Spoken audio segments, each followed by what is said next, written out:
വളരെ ഹെൽത്തിയാണ്, ടേസ്റ്റിയാണ്, സ്വീറ്റിയാണ്, എന്താ പറയുക, കിട്ടില്ല രുചിയാണ്. ഇത്രയും ടേസ്റ്റിയും ഹെൽത്തിയും സോഫ്റ്റും ആയിട്ടുള്ള പലഹാരം നിങ്ങൾ ഉണ്ടാക്കിയിട്ടില്ലെങ്കിൽ ഒന്ന് ഉണ്ടാക്കി നോക്കിയോളൂട്ടോ. വാഴയിലയിൽ ഈ പലഹാരം ഒന്ന് വാട്ടി പുഴുങ്ങിയെടുക്കുമ്പോണ്ടല്ലോ ഒരു പ്രത്യേക രുചിയും ടേസ്റ്റുമാണ്. പിന്നെ എന്നെ പോലെ പനി പിടിച്ച് മാറി വരുമ്പോൾ ഒരു ആർത്തി ഉണ്ടാവും.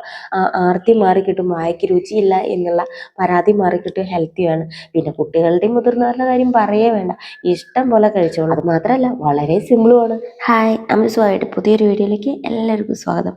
ആദ്യം തന്നെ ഇതേപോലെ കുറച്ച് ഇല കീറി കൊണ്ടുവന്ന് കഴുകി ഇതേപോലെ ഒന്ന് വാട്ടി വെച്ചോളൂ കേട്ടോ.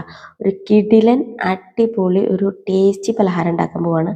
നല്ല മധുരമാണ്, അത് മാത്രമല്ല ഹെൽത്തിയുമാണ്. എല്ലാവർക്കും ഇഷ്ടപ്പെടും. വളരെ സിമ്പിളായിട്ട് പെട്ടെന്ന് തന്നെ തയ്യാറാക്കിയെടുക്കാം. ഇനി നമുക്ക് ഒരച്ച് ശർക്കരപ്പാനി വേണം. അപ്പോൾ അതിന് വേണ്ടിയിട്ട് കുറച്ച് വെള്ളത്തിൽ ഒരച്ച് ശർക്കര ഇട്ട് പാവ് കാച്ചാൻ വെച്ചിട്ടുണ്ട് കേട്ടോ. ഇനി നമുക്കൊരു പാൻ എടുത്ത് അടുപ്പത്ത് വെക്കുക. അപ്പോഴതിന് നമ്മൾ എന്താണ് ഉണ്ടാക്കാൻ പോകുന്നത് പറയണ്ടേ? ഇതാണ്, നേന്ത്രപ്പഴം കൊണ്ടാണ് നമ്മൾ ഇന്നത്തെ പലഹാരം ഉണ്ടാക്കാൻ പോകുന്നത്. വളരെ ടേസ്റ്റാണ്, നല്ല മധുരമാണ്, ഹെൽത്തിയാണ്, അടിപൊളി പലഹാരമാണ് കേട്ടോ. ഇതുപോലെ കറുത്ത പഴങ്ങളൊക്കെ ഉണ്ടെങ്കിൽ എടുത്തോളൂ കേട്ടോ. കഴിക്കാത്ത കുട്ടികളാണെങ്കിലും മുതിർന്നവരാണെങ്കിലും പഴം കറുത്ത് കഴിഞ്ഞാൽ കഴിക്കില്ല. അപ്പോൾ അതേപോലെ പാകം വന്ന പഴമൊക്കെ ഉണ്ടെങ്കിൽ എടുത്തോളൂ. എൻ്റെ കൂടുതൽ കറുത്ത് പോയത് എന്താണെന്നറിയോ? എനിക്ക് 2-3 ദിവസമായിട്ട് പനിയാണ്. അപ്പോൾ പനിയിൽ ഈ പലഹാരം ഉണ്ടാക്കണം തോന്നി, പക്ഷെ വയ്യ. അപ്പം ഞാൻ എന്ത് ചെയ്തു, അതെടുത്ത് ഫ്രിഡ്ജിൽ വെച്ചു. അതുകൊണ്ടാണ് തോൽ ഒരുപാട് കറുത്തിരിക്കുന്നത് കേട്ടോ. പഴം ഒരുപാട് പാകം വന്നിട്ടൊന്നുമില്ല, കണ്ടില്ലേ? ഇനി ഇതേപോലെ സ്ലൈസ് ചെയ്തിട്ട് നന്നായി കനം കുറച്ചൊന്ന് അരിഞ്ഞെടുത്തോളൂ കേട്ടോ. നമുക്ക് വേഗം വേവിച്ച് ഉടച്ചെടുക്കാൻ വേണ്ടിയിട്ടാണ് കേട്ടോ ഇങ്ങനെ പറയുന്നത്. അപ്പോൾ കുട്ടികളൊന്നും കഴിക്കാത്ത ഒരുപാട് പാകം വന്ന കറുത്ത പഴങ്ങളൊക്കെ ഉണ്ടെങ്കിൽ എടുത്തോളൂ, കിടിലൻ പലഹാരം ഉണ്ടാക്കിയെടുക്കാം. അപ്പോൾ അതിന് വേണ്ടി നമ്മൾ പാൻ ചൂടായപ്പോൾ 1 സ്പൂൺ നെയ്യ് ഒഴിച്ച് കൊടുത്തിട്ടുണ്ട്. ഇനി നമുക്കതിലേക്ക് ക്രഷ് ചെയ്തിട്ടുള്ള അണ്ടിപ്പരിപ്പും ഇട്ട് കൊടുക്കാം. ഇനിയിപ്പോൾ ഇത് ഇല്ലേലും കുഴപ്പമൊന്നുമില്ല കേട്ടോ, ഉള്ളത് കൊണ്ട് മാത്രം ഞാനിത് ചെയ്തതാണ്. ഇത് ഇങ്ങനെ പലഹാരം കഴിക്കുമ്പോൾ ഇടയിൽ കടിക്കുമ്പോൾ നല്ല ടേസ്റ്റാണ്. പിന്നെ കുറച്ച് മുന്തിരിയും കൂടെ, ഉണക്കമുന്തിരിയും കൂടെ ഇട്ട് കൊടുത്തിട്ടുണ്ട്. എൻ്റെ കയ്യിൽ കറുത്ത മുന്തിരിയായിരുന്നു, അപ്പോൾ അത് ഇട്ട് കൊടുത്തിട്ടുണ്ട്. നന്നായി ചുവന്ന് വരുമ്പോൾ അതൊന്ന് മാറ്റിയെടുക്കാം. ഇനി ഇതൊന്നും ഇല്ലെങ്കിലും കുഴപ്പമില്ല, നമ്മൾ ഇച്ചിരി നെയ്യ് ഒഴിച്ചിട്ട് പഴം ഇട്ട് കൊടുത്താൽ മതി കേട്ടോ. അപ്പോൾ ഈ നെയ്യിലേക്ക് ഞാൻ നമ്മൾ കട്ട് ചെയ്ത് വെച്ചിട്ടുള്ള ആ പഴം ഉണ്ടല്ലോ, അതൊന്ന് ഇട്ട് കൊടുത്ത് ആദ്യം ഒന്ന് പരത്തി ഇട്ട് കൊടുക്കുന്നുണ്ട്. അപ്പോൾ കുറച്ച് നേരം കഴിയുമ്പോൾ നമുക്കറിയാമല്ലോ, പഴത്തിൻ്റെ കളറൊക്കെ ഒന്ന് മാറി വെന്ത് വരും. അപ്പോൾ ഒന്ന് വീണ്ടും ഇളക്കിയിട്ട് കൊടുക്കുക. അപ്പോൾ വീണ്ടും അപ്പുറത്തെ സൈഡ് ഒന്ന് പാകം വരും. അപ്പോൾ പിന്നെ പെട്ടെന്ന് നമുക്കിത് ഉടച്ചെടുക്കാൻ സിമ്പിളായിരിക്കും. അപ്പം നമുക്ക് ഈ സിലിക്കണിൻ്റെ തവി വെച്ചിട്ട് തന്നെ പെട്ടെന്ന് വളരെ എളുപ്പത്തിൽ ഉടച്ചെടുക്കാൻ പറ്റും. അപ്പോൾ വളരെ പെട്ടെന്ന് ഉണ്ടാക്കാൻ പറ്റിയൊരു പലഹാരമാണ് കേട്ടോ. കണ്ടോ എന്ത് പെട്ടെന്നാന്ന് നോക്കി അത് ഉടഞ്ഞ് കിട്ടിയത്. നല്ല ടേസ്റ്റി ആയിട്ടുള്ള പലഹാരമാണ്. എനിക്ക് 2-3 ദിവസമായിട്ട് പനിയായിരുന്നു, ചുമ. അപ്പോൾ ഉപ്പുള്ള പലഹാരം ആദ്യം കഴിക്കാൻ തോന്നി. അപ്പോൾ അത് കഴിച്ചപ്പോൾ വായ ഭയങ്കര കയ്പ്പ്, ഉള്ളിൽ പനിയുള്ളത് കൊണ്ട്. അപ്പോൾ എനിക്ക് പിന്നെ മധുരമുള്ളത് കഴിക്കാൻ ആഗ്രഹം തോന്നി. അപ്പോൾ പിന്നെ ഇത് ഉണ്ടാക്കാമെന്ന് വിചാരിച്ചു. അപ്പം നമ്മൾ ശർക്കരപ്പാനി അതിൽ ഉടച്ച് കഴിഞ്ഞിട്ട് അതിലൊഴിച്ച് കൊടുക്കുന്നുണ്ട്.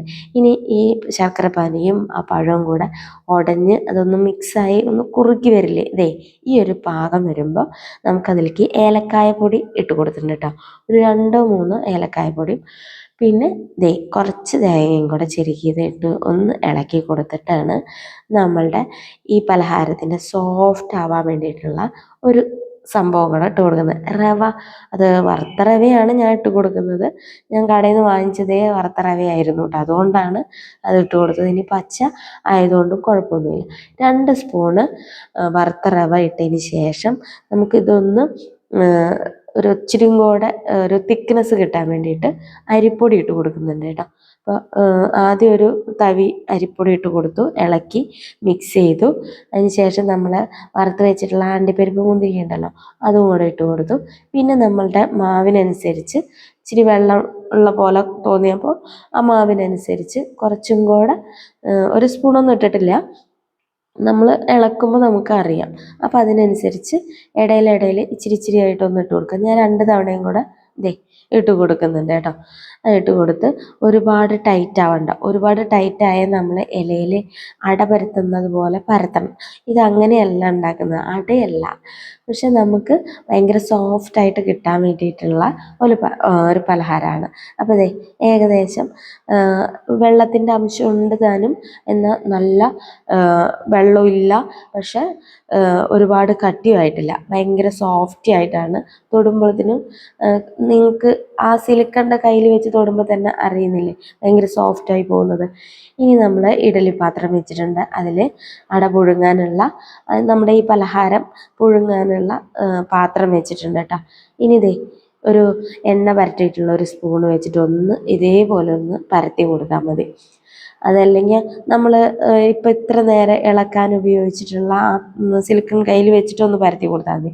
കണ്ടോ, അതേപോലെ ഇല ഒന്ന് ജസ്റ്റ് അങ്ങോട്ടും ഇങ്ങോട്ടും ഒന്ന് മടക്കി കൊടുത്താലും മതി. ഇനി ഞാൻ സിമ്പിളായിട്ടൊരു കാര്യം പറഞ്ഞിട്ടെ, ദേ ഇത്രേ ഉള്ളൂ, കൈ കൊണ്ട് തന്നെ ഒന്ന് അമർത്തി കൊടുത്താലും മതി. അത് അത്രയും എളുപ്പമാണ് കേട്ടോ. അപ്പോൾ ഒരു സ്പൂണ് ദേ ആ നമ്മുടെ പഴം ഇട്ട് കൊടുക്കുക, ഇല മടക്കുക, എന്നിട്ട് ആ കൈ വെച്ചിട്ട് ഒന്ന് പ്രസ് ചെയ്ത് കൊടുക്കുക, അത്രയേ ഉള്ളൂ. എന്നിട്ട് ആ ഇല ഒന്ന് തിരിച്ചൊന്ന് മടക്കിയിട്ട് പുഴുങ്ങാൻ വേണ്ടി വയ്ക്കാം. അപ്പം ഇതേപോലെ നമുക്ക് എല്ലാം അങ്ങനെ ചെയ്ത് കൊടുത്തിട്ട് ഇതേ വരി വരിയായിട്ട് നമ്മുടെ അട എന്ന് പറയാൻ പറ്റില്ല, അടയാണെങ്കിൽ നമ്മൾ പരത്തിയെടുക്കണം. ഞാൻ അതുപോലെ ഒരു വീഡിയോ ചെയ്തിട്ടുണ്ട് കേട്ടോ. അരിപ്പൊടി മാത്രം അത് ഇട്ടിട്ടുള്ളൂ. നമ്മുടെ 10 മിനിറ്റ് വെന്തപ്പോഴത്തേനും നമ്മുടെ അട റെഡി ആയിട്ടുണ്ട്.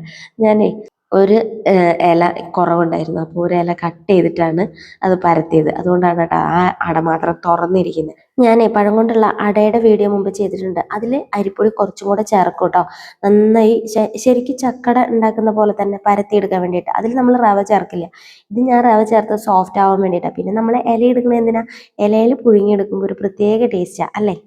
അപ്പം ഇതങ്ങനെയൊന്നല്ല, ഇത് വളരെ സ്വീറ്റാണ്, അതിനാട്ടിയും സ്വീറ്റാണ്, നല്ല സോഫ്റ്റാണ്. അതിന് വേണ്ടിയിട്ടാണ് ഇങ്ങനെ ചെയ്തത് കേട്ടോ. കണ്ടോ, നമ്മളുടെ 10 മിനിറ്റ് കൊണ്ട് നമ്മളുടെ ആ സ്വീറ്റ് റെസിപ്പി ഇവിടെ റെഡി ആയിട്ടുണ്ട്. നിങ്ങൾക്ക് ചൂട് കണ്ടോ, ചൂട് പോണേ ഉള്ളൂ.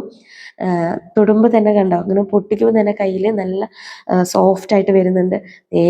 രുചിച്ച് നോക്കി, നല്ല കിടിലൻ ടേസ്റ്റ് കേട്ടോ. പനിക്കുമ്പോൾ ഒക്കെ നന്നായി കഴിക്കാൻ പറ്റിയ അടിപൊളി പലഹാരം. അല്ല ഏലക്കായുടെയും ആ നെയ്യിൻ്റെയും, നെയ്യൊക്കെ നിങ്ങൾക്ക് ഇനി വേണമെങ്കിൽ ആവശ്യത്തിന് ഇട്ട് കൊടുക്കാം കേട്ടോ. ഞാൻ പനിയായത് കൊണ്ട് ഒരു സ്പൂൺ മാത്രമേ ഇട്ടിട്ടുള്ളൂ. അതേപോലെ അണ്ടിപ്പരിപ്പ് മുന്തിരി വേണമെങ്കിൽ ഇട്ട് കൊടുത്താൽ മതി, ഉള്ളവർ ഇനിയും ഇട്ട് കൊടുക്കുന്നതുകൊണ്ട് ഒരു കുഴപ്പമില്ല. കാരണം എന്താ വെച്ചാൽ ഇതിനിടയിൽ ഇങ്ങനെ ആ ക്രഷ് ചെയ്തിട്ടുള്ള ഓരോ പീസുകൾ കടിക്കുമ്പോണ്ടല്ലോ നല്ല ടേസ്റ്റാണ് കേട്ടോ. അതേപോലെ തന്നെ തേങ്ങയുടെയും ഏലക്കായുടെ മണവും ഒക്കെ ആ പഴവും ഒക്കെ ആകുമ്പോൾ നല്ല ടേസ്റ്റാണ്. അപ്പം ഇതേപോലെ ഒന്ന് ഉണ്ടാക്കി നോക്കുക. പഴമൊക്കെ വെറുതെ ഇരുന്ന് കേട് വരുത്തി കളയണ്ട, മഴയൊക്കെയാണ്. നോക്കി ഇതേപോലെ അടിപൊളി പലഹാരം ഉണ്ടാക്കുക. കണ്ടോ, 10 മിനിറ്റ് മതി, അടിപൊളി പലഹാരം റെഡി. കുട്ടികൾക്കും മുതിർന്നവർക്കും എല്ലാവർക്കും കഴിക്കാം. നല്ല ടേസ്റ്റിയാണ്, ഹെൽത്തിയാണ്, വളരെ സിമ്പിളായിട്ട് ഉണ്ടാക്കിയെടുക്കുകയും ചെയ്യാം. ഇതിലേ പഴത്തിൻ്റെ ക്വാണ്ടിറ്റിയാണ് കൂടുതൽ, അരിപ്പൊടി റവയൊക്കെയാണെന്ന് വെച്ചാലും കുറച്ചേ ഇട്ട് കൊടുത്തിട്ടുള്ളൂ. അതുകൊണ്ട് തന്നെ നല്ല സോഫ്റ്റാണ്, നല്ല ടേസ്റ്റിയാണ്. പിന്നെ ഇതേപോലെ വായ്ക്ക് രുചിയില്ലാതെയൊക്കെ ഇരിക്കുന്ന സമയത്ത് കഴിക്കാൻ പറ്റിയ നല്ല അടിപൊളി പലഹാരമാണ്. അപ്പോൾ ഒട്ടും വൈകണ്ട, പഴമൊക്കെ ചിലവായി കിട്ടും. അതുപോലെ തന്നെ എന്നെ പോലെ പനിയൊക്കെ മാറിയിരിക്കുമ്പോൾ ഉണ്ടാകുന്ന ഒരു ആർത്തി ഉണ്ടല്ലോ, അതും മാറി കിട്ടും. അപ്പോൾ എല്ലാവരും ഉണ്ടാക്കി നോക്കിയിട്ട് അഭിപ്രായം പറയണേ. എല്ലാവർക്കും താങ്ക് യു. അടുത്ത വീഡിയോയിൽ കാണാം. Bye bye.